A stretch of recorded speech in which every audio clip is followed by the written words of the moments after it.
Hola amigos de Un Minuto con las Artes, me encuentro con Brita Guzmán en su casa en Nogent-sur-Marne, más o menos a 12 kilómetros de París. Es la casa de Brita y de Alberto Guzmán, su esposo, el escultor. Ella, bueno, ha quedado como custodio y gran conocedora, por supuesto, de la obra de su esposo, de su marido. Pero debo decir algo adicional, y es que Brita ha vivido toda su vida en el arte, mucho antes de conocer a Alberto. Pues es hija de Émile Compás, un pintor que nació en 1900. Nació en 1900, fue figurativo durante una parte importante de entreguerras. Sí.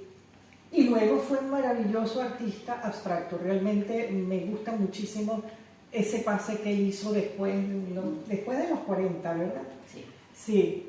Entonces, bueno, estamos aquí rodeados de obras tanto de su padre, de su esposo y de su hijo, porque también es madre de artista. Vicente Guzmán. Vicente Guzmán. Entonces, bueno, no sé. Que también Vicente nació con un abuelo pintor. Con un abuelo. Y iba a pintar con él desde joven, chico. Y tú comenzaste diciendo algo que me pareció simpaticísimo, que es que tú siempre has estado en un taller de artista. Sí, me preguntó un periodista una vez, ¿qué efecto le hace estar en un taller de un escultor así? Le dije, no sé, cambiar de taller, porque nací en el taller de mi padre. Y después me casé con Alberto. Ahora es interesante este emplazamiento, porque es la casa, pero no es el taller de Alberto, sin embargo es una zona de artistas. Al frente de mi casa, en casi la misma calle, está un gran parque construido con talleres para escultores, cosa excepcional porque en París no hay posibilidad de hacer ruido ni de trabajar los materiales. O sea, pintor sí, pero escultor es otra cosa. Claro. Entonces, cuando supimos, vivíamos en París en un taller que fue destruido para hacer edificios después. Venimos a Nogent, que recién habían construido muchos talleres para escultores. O sea, en el 72 fuimos nogentais. Sí. Sí. ¿Cuándo conociste a Alberto? Lo conocí en el 59, 1959, y la anécdota es que él había tenido en Bellas Artes de Lima un profesor, Ricardo Grau, que 30 años antes era amigo de mi papá, se conocieron en Marruecos, papá tenía una beca para dibujar y encontró a Ricardo Grau y no, después nunca más se vieron y un día llega Alberto y dice, mi profesor es Ricardo Grau. Entonces, mi papá le dice, pero es mi amigo de hace 30 años atrás. Así no Se conocieron. Llegó a la casa, sí, sí. Y se llevaron siempre bien, muy bien. Sí. Sí. ¿Con quién? ¿Con mi padre? Sí, Alberto y tu padre. Ah, sí, se estimaban mucho, sí, de verdad. Y entonces lo divertido es que en 59 había una gran exposición en el Petit Palais que se llamaba Tesoros del Perú. Ajá. Entonces yo era fan de todo lo que era Latinoamérica y yo fui, compré el catálogo y había arte antiguo e incaico, cosas de oro, de barro y todo, y había una parte pequeña de artistas contemporáneos. Y me compré el catálogo, y yo no conocía a Alberto, y Alberto estaba en el catálogo exponiendo una obra en esa parte contemporánea. Que no he dicho, Alberto, bueno, todos conocen a Alberto Guzmán, que es un escultor peruano, que ganó una beca, sí, muy joven. Invitado por Margot. Por Margot. Que Margot dio becas en toda América Latina para hacerse perdonar un poco la guerra con Algeria. Ah. Pero en el Perú ganó la beca Alberto. Y vino para acá y se quedó. Y se vino y se quedó. Se quedó. porque en el Perú la cosa era, como digo, difícil de viajar, de ir a visitar Europa, visitar Estados Unidos. Sí. Y una vez en París se encontró con el mundo entero, porque había chinos, había rusos, había de todas las naciones. Y además en una época... Y había chinos, había Polyakov, había americanos. Y se encontró en como digo, una ciudad que le convenía mucho. Es como una segunda vanguardia en esos momentos, años Sí. 50. De 60 a 80 verdaderamente era la escuela de París. Exactamente. Después Estados Unidos ganó más interés, digamos. Pero él llega en los, más o menos en los 50. 59, octubre 59. Claro, y entonces ya en los 60 está todo ese momento importante que ya venía desde los 40 de un arte más informal. L'école de Paris, ya había abstracción, ya había figurativo, había varias escuelas, había los surrealistas, había André Breton, había de todo. Pero en el caso de él hay un interés muy particular de trabajar la materia de una manera muy informe, muy en unos inicios, pues. La historia de Alberto es que la escultura hizo 6 o 7 años de Bellas Artes, salió con medalla de oro, pero él no quería hacer la escultura clásica y después fundir en bronce para salones. Él era de familia humilde y no podía pagar fundiciones y cosas caras. Entonces, un día por casualidad, ve un documento sobre el trabajo de Julio González y de Gargallo.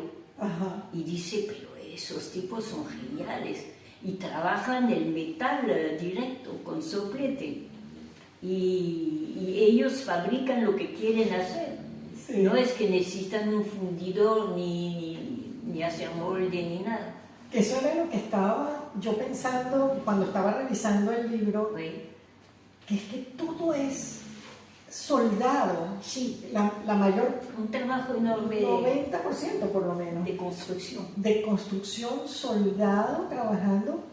Y conversando contigo previamente a este encuentro ya filmado, ¿Sí? tú dijiste algo muy interesante, que es trabajar la escultura para que el espacio interior sea protagónico, Sí. lo que implica a su vez una importancia que se le da a la luz. Sí. Y yo te decía, y te voy a dar la palabra ahorita mismo, que a pesar de eso hay también una importancia de material, de peso matérico. Y sin embargo, ese peso matérico que se mantiene deja justamente que ese espacio y esa luz aparezcan. Sí. Para él era muy importante ser independiente en su expresión, en lo que quería decir.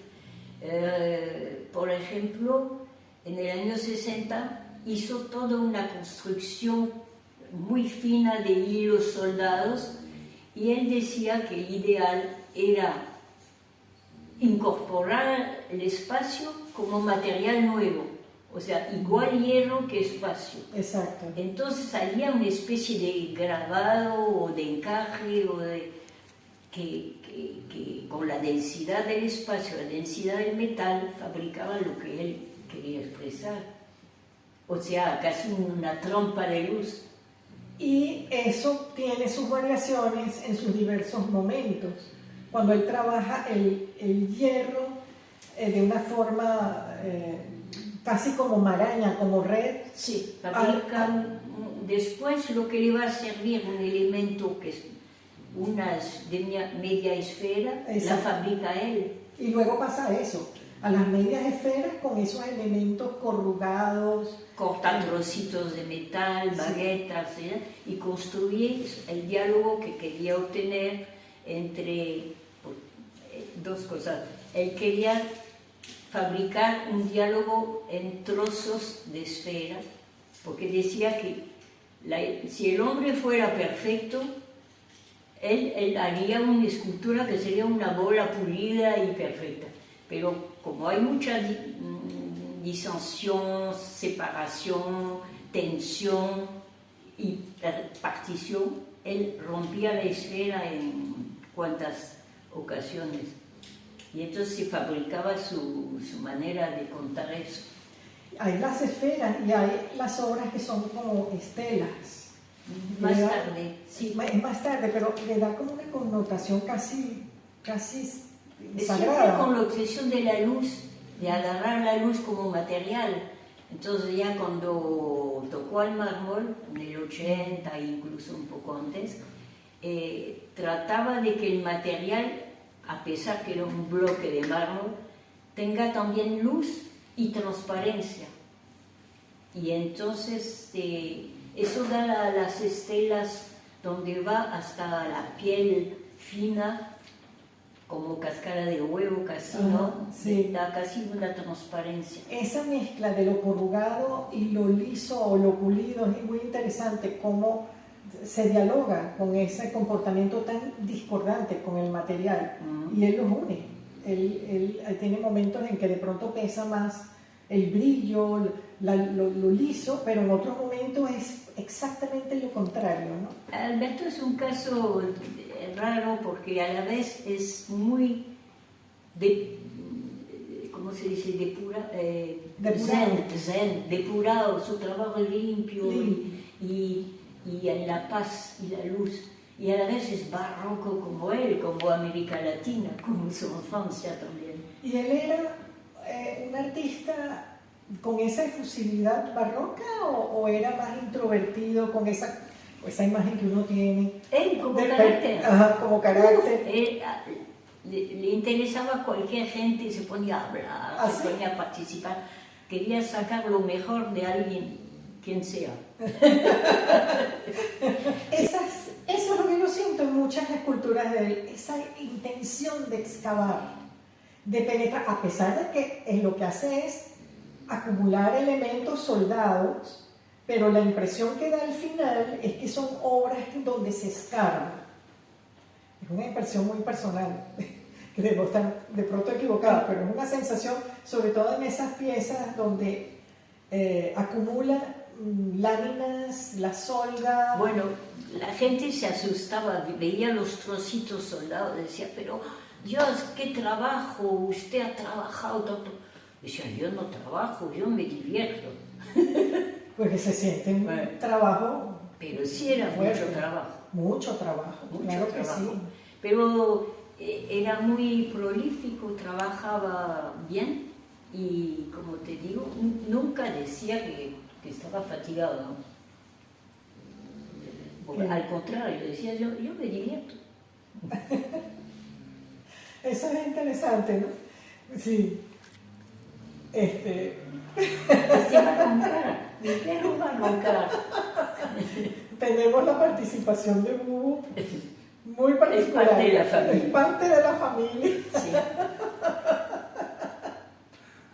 Ay, Alberto ha hecho también mucho toda la vida, desde el principio 59, 60, hasta su muerte en el año 17. Hasta el último momento siempre dibujado. Me encantan sus obras de papel. Para él, el dibujo era un idioma, no era un boceto para hacer escultura, era una obsesión de participar al dibujo y a la escultura. Es que también en el dibujo uno siente ese elemento de la soldadura, de la tierra, del fuego, de la corrosión. Sí. En ese tipo de obras. Es el mismo lenguaje de otra manera. Sí, porque claro, los mármoles y las estelas es como otro planteamiento. Es otro oficio, porque, como decía, el escultor que era, hacía todos los oficios que existen. Era pulidor, era cargador de peso, hacía cajas para empaquetar, que te digo, el mármol respiraba polvo de mármol, tenía palanca para levantar peso, era muy completo. Y después llegaba todo sucio del taller y decía, ahora me voy a vestir bonito para hablar, para hablar con gente. Mira, Brita, cuando yo veo esa escultura, que no sé si... Bronce cromado. Esa escultura que está allí, no sé si, si puedes dar, Bronce cromado. pasar la cámara a esa pieza.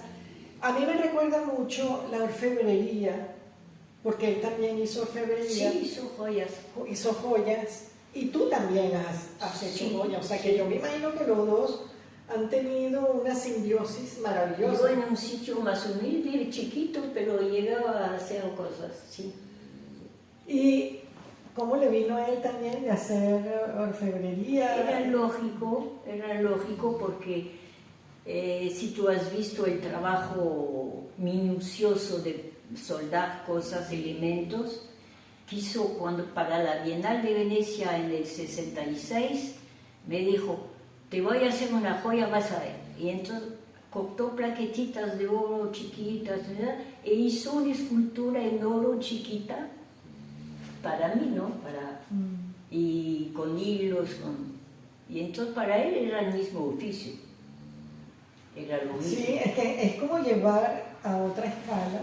Era hablar... Su concepto estaba presente, así sea en dos escalas distintas. No era un discurso de altavoz, sino una prueba de amor a voz baja. Era bonito, sí. Oye, tú tienes muchos recuerdos tanto de lo que has vivido con él como de lo que has vivido aquí como francesa. Bueno, vienes de una familia de artistas. Hoy día me asusto porque tengo 88 años y me doy cuenta cuando leo todo lo que me interesa de las FIAC y de las ferias de arte y de la Gaceta de las ventas. Entonces yo digo, wow, este murió, lo conocí, este murió, casi todos. Este está vivo, pero tiene un año más que yo o un año menos. Total, es un privilegio, pero a veces no hay que deprimirse. Bueno, sí. Pero hay que constatar. Pero lo que digo es que tú eres un testigo de todo un proceso. Mira, yo nací en el 36, con la guerra de España el mismo día, 19 de julio 36. Y después llegó la guerra en el 39. Me quedé en Bretaña con mi padre y mi madre, 10 años, y después vinimos a vivir a París.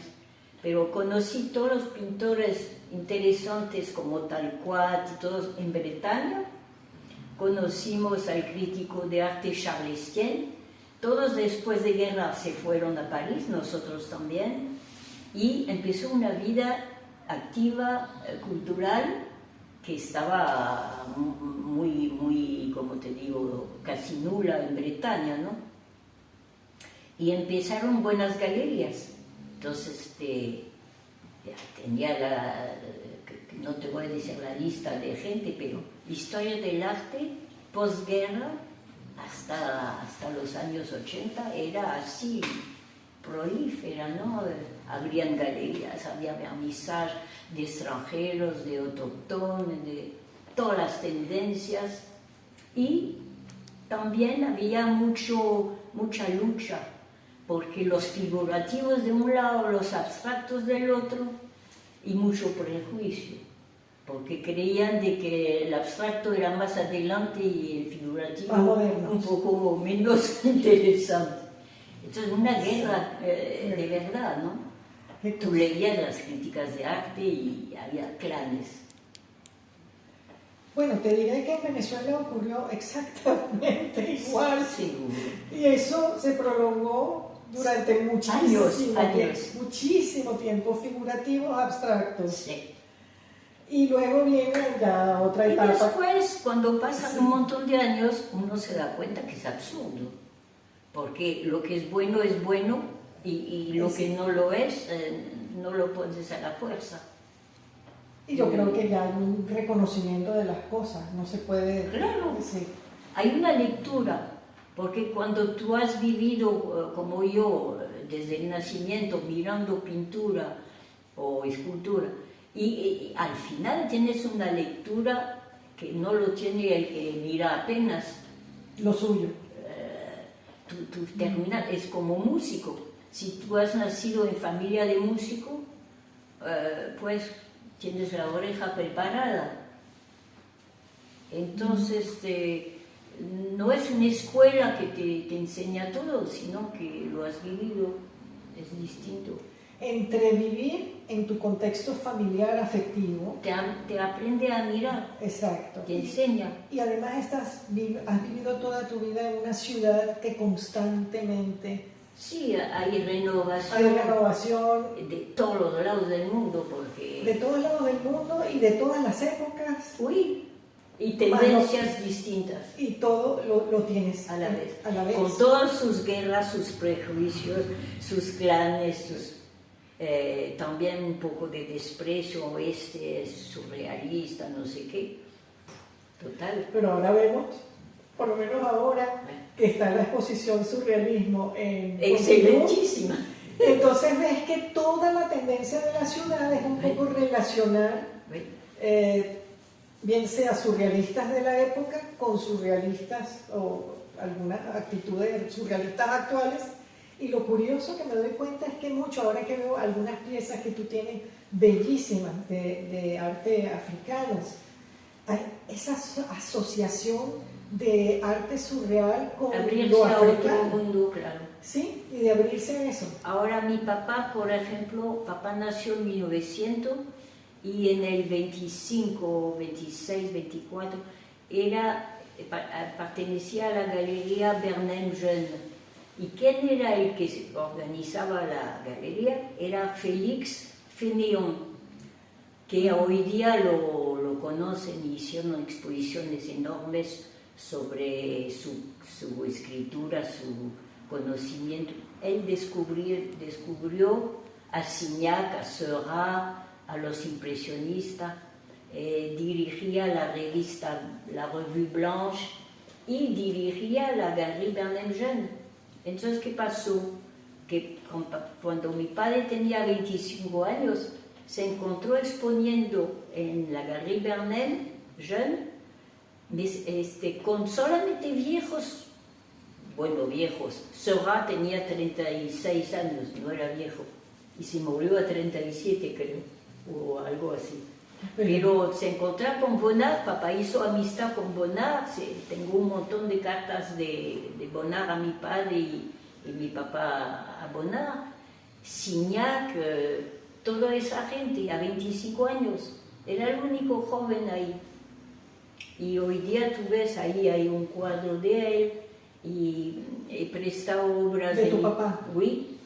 Después la vemos para... Voilà. Y yo presté al Museo Branly porque hicieron toda una exposición importante con catálogo enorme así sobre Fénéon, porque Fénéon era el que antes casi todo el mundo descubrió el arte africano, lo que llamaba arte primitiva. Sí, sí. Como il appelait des arts lointains, los artes lejanos. O artes originarios, que también le llaman así, bueno. o arte africano.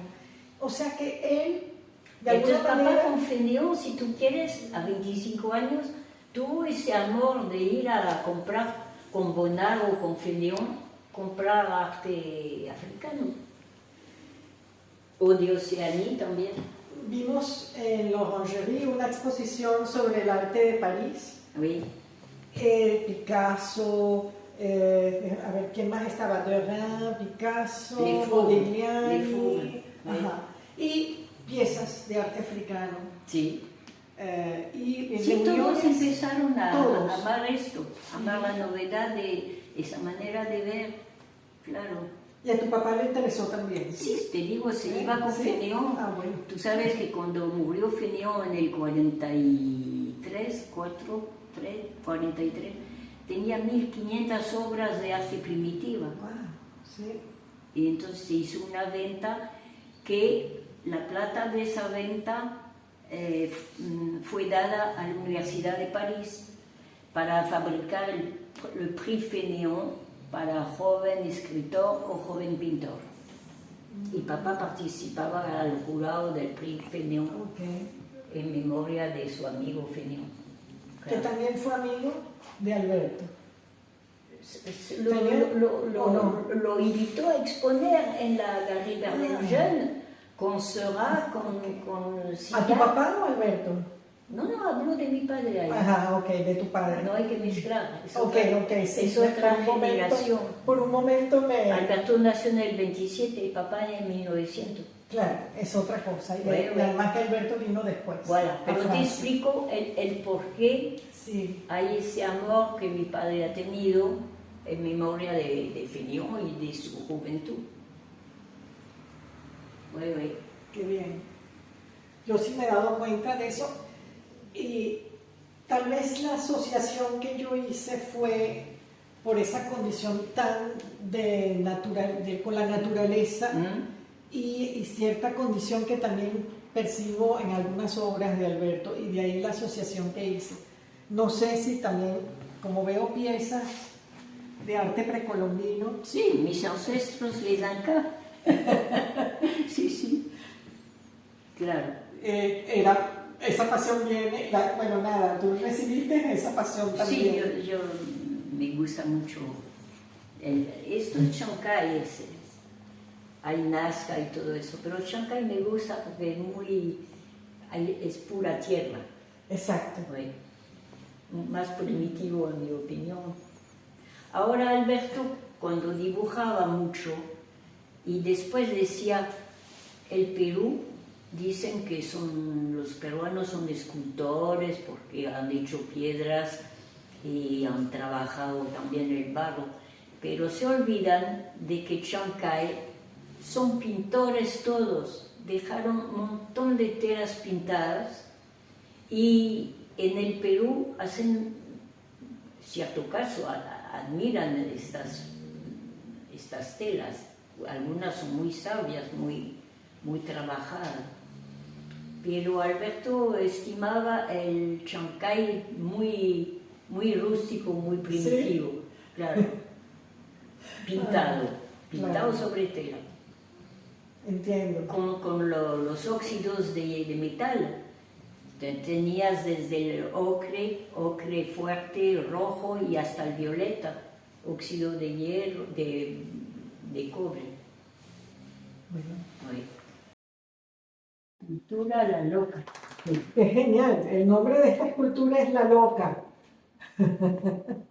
Es interesante porque el título ya de alguna manera va indicando la forma de proceder. A él le interesaba mucho trabajar el espacio como si fuera un material nuevo. O sea, no el espacio que agarra un volumen cerrado, sino tan abierto que tiene igualmente espacio que material. Okay. O sea, como un grabado, buscando oscuridad y luz, o si no, como encaje casi. O sea, es una obra lineal, siendo una escultura, y permite que el espacio, el aire, esté adentro. Y obviamente, según la luz, va a crear también efectos de sombra. Libre. No es que está prisionera la luz. Ajá, eso es muy bueno. No es que la incorpora en el medio, sino que trabaja con ella. Exacto. Qué bien, buenísimo. Es un labor difícil, pero el resultado es una especie de trampa entre metal y luz. Ok.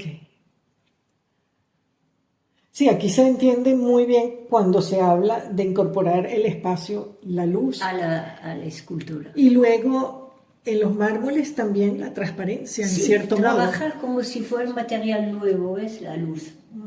Es un material nuevo, no lo empleas como estuche, sino trabajas con él. Okay. Aquí él ha trabajado directamente en una arena especial que no se deshace, y sobre la arena se pone el metal, entonces te sale la placa única. Es decir, que sobre una especie de bandeja de arena, mete las formas que él quería. Él hace su dibujo adentro de la arena y sale esto. Y mete el metal fundido y sale esto. Sí. Claro, y es pieza única. En la fundición lo hace porque en el taller no tenía crisol tan grande, ¿no? Entiendo, sí. Bueno, entonces estamos viendo distintas Sí. maneras de trabajar. Técnicas distintas. Sí. Mira, hablaste del crisol. ¿De qué se trata el crisol? El crisol es una especie de material donde fundes con polvo para disolver. Con el soplete vas calentando, calentando. Para joya es un crisol chiquito y para fundir tal cantidad de metal es un crisol ya como una cuba grande con su pico, su bec, y botas el metal líquido, bien calentado. Bien fuerte, sí. Bueno, justamente lo que estábamos hablando hace un momento, de la importancia de la soldadura en el caso de las obras de Alberto. Entonces quería conocer un poquito ese proceso. Bueno, la soldadura, tú lo has visto en la pieza que es puro hilo, agarrando el espacio y la luz. Ah, lo vamos a ver Ahí ahora. es otra Sí. manera de trabajar la rotura, ¿cómo lo llamaba? La partición de la esfera. Ujú. La esfera no le gustaba como cosa perfecta, sino tensión, partición, diálogo. Entonces ahí lo tiene Ok, con soldadura. ok. Ahí no, ahí es fundición. Ahí es soldadura hecho con soplete, con fuego.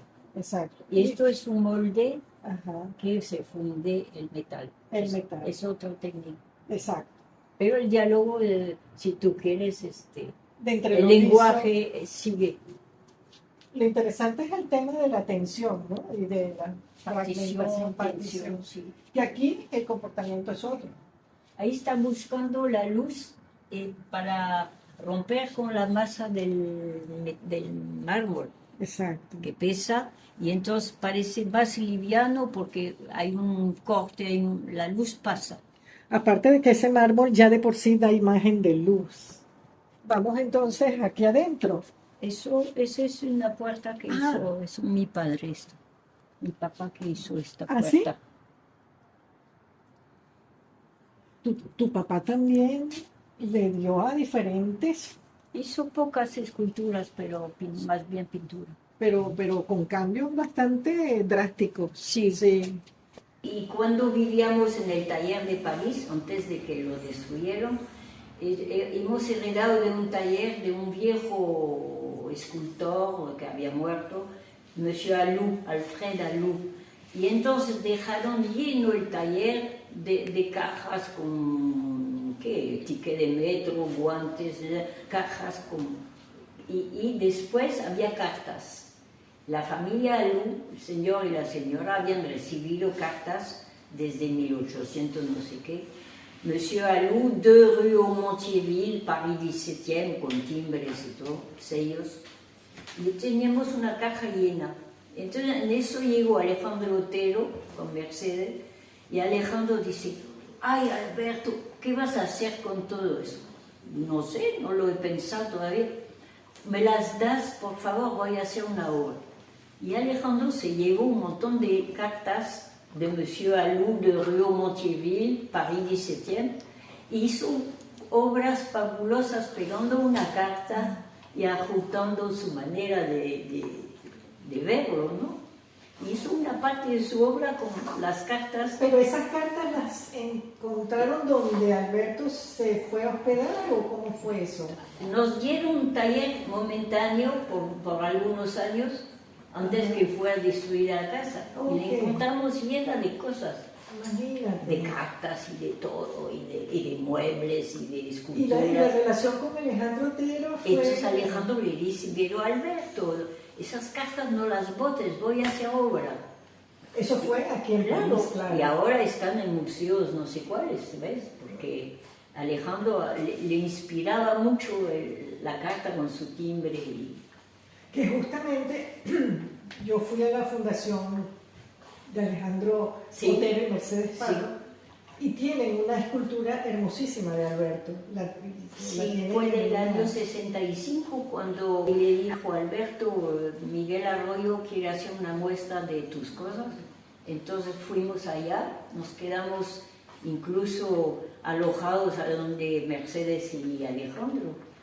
En San Antonio. San Antonio de los Altos, y Miguel Arroyo y su esposa Lourdes. Entonces pasó muy linda la exposición, porque Miguel Arroyo, cuando vio que habíamos traído las esculturas, ninguna era muy grande, muy alta, eran piezas que la mayor tenía 60 centímetros más o menos. Y entonces Miguel dijo, yo no quiero que el techo alto del museo aplaste la visión, entonces te voy a hacer una cosa. Y tendió telas blancas, puso luces y parecían monumentos las piezas chiquitas. Pero en el Museo de las Artes hay una columna grande. Sí, eso fue un poco más tarde. Más tarde. No pertenecía a la exposición. Oh, ya, ok. Fue después, porque la mayoría eran piezas medianas y algunas muy chicas. Lo que quisiera agregar es que había mucha afinidad con todo el grupo cinético, con Soto, Cruz Díez, Vasarely, Alberto, etc. Hicieron incluso un grupo alquilando una galería vacía y mostrando una vez uno, una vez todos juntos. Así. Entonces todo, y Alejandro y Mercedes, y pusimos a mi padre y a André Bloch, que tenía la revista Arquitectura de Hoy. Entonces todo hizo también una buena amistad y una consideración por la obra de cada uno, ¿no? ¿Y eso todo fue? Fue en el año 64, 65. Qué maravilla, o sea que... Rue de Cherche-Midi, que era un sitio muy central de París. Okay. Y entonces era una buena solución, era casi una cooperativa. Pagábamos 100 francos cada uno para tener el local a nosotros. ¿Y era de artistas? Solamente 10 artistas. Okay. Y manejado por los mismos artistas. No, pagábamos a un tipo que se ocupaba que era el dueño del local, pero que se ocupaba de estar sentado y recibir al público. Pero la organización de las exposiciones... Cooperativa entre nosotros. Okay. Era buena idea. Sí, claro. Bueno. Eso duró... Duró 2 años. 2 años. 2 años. Después cada uno tenía su... Vasarely empezó a ser demasiado famoso, se fue no sé dónde, pero... Y todos los que has nombrado se han vuelto famosos. Todos tenían su vía atrasada después. Sí. Es interesante que... Era buena tentativa. Que todos esos artistas que comenzaron muy jóvenes, Oui. Todos realmente hicieron obras con... Claro. Bueno, con legado, con trayectoria, y estimando el trabajo de cada uno, ¿ves? Después teníamos la misma galería en Noruega, Gromholt, que fue un precursor, porque tenía a los brasileños, a Camargo, Mira Schendel, Ligia Clark,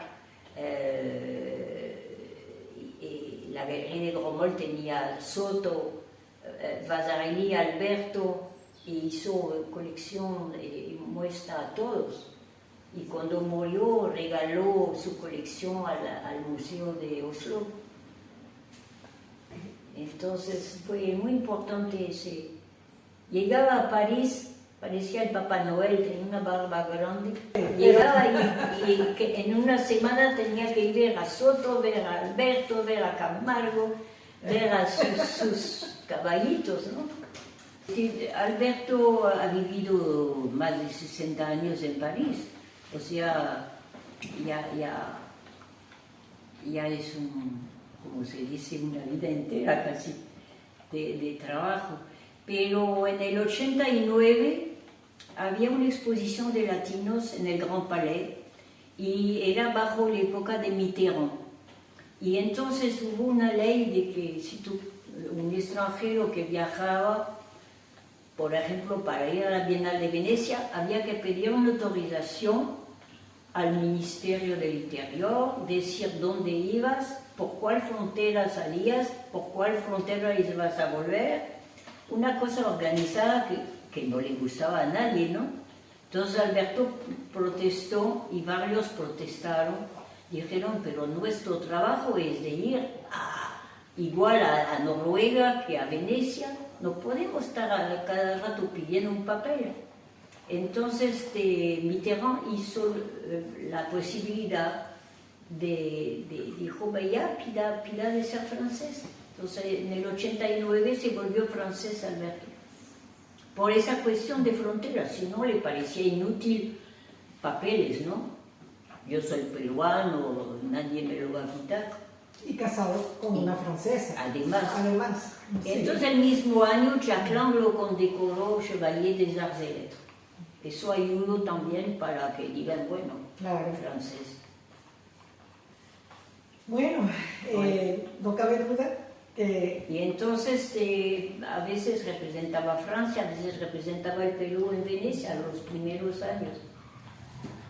Fue 2 veces a la Bienal de Venecia. ¿Representando al Perú? La primera vez. La primera vez. Sí, sí. Bueno. Y aparte de esa exposición, volviendo un poquito tal vez a la relación con Venezuela, él expuso varias veces en Venezuela. Sí. Hay obra de él en varias 65 fue el Museo de Bellas Artes y después le pidieron de que 8 días en cada ciudad, que se vaya a Mérida, a Valencia y a Maracaibo y en los Andes. Estaba Vigas de cónsul ahí. Sí, sí. En Mérida.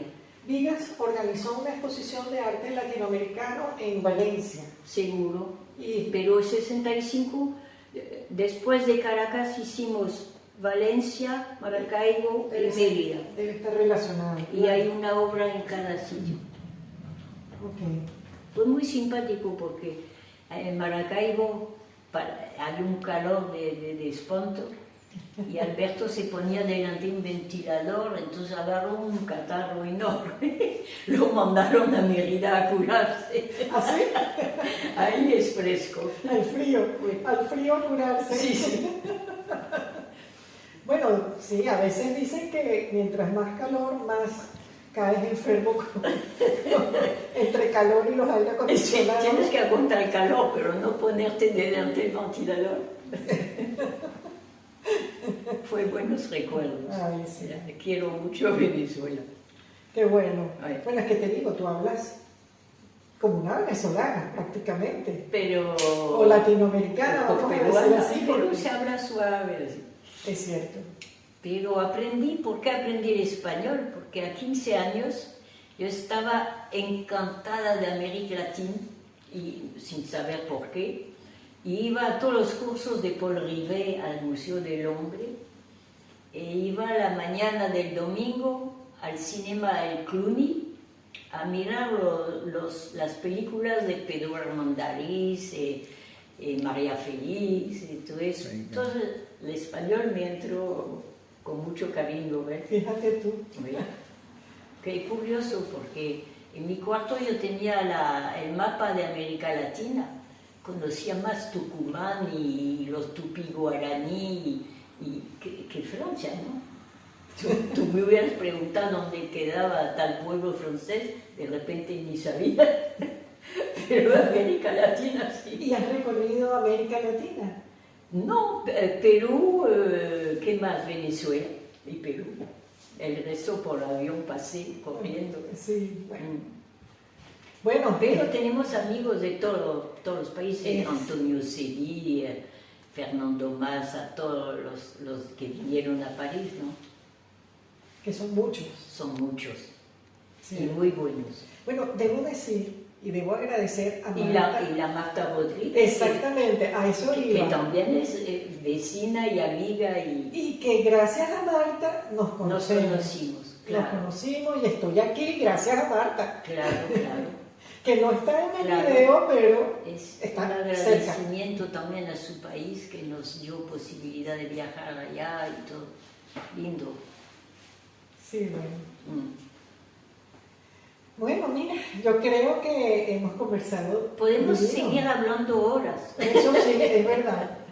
Hay Y mucho que contar. Yo creo que sí. Bueno, por ahora nos quedamos hasta acá. Espero que les haya gustado esta conversación y será hasta la próxima.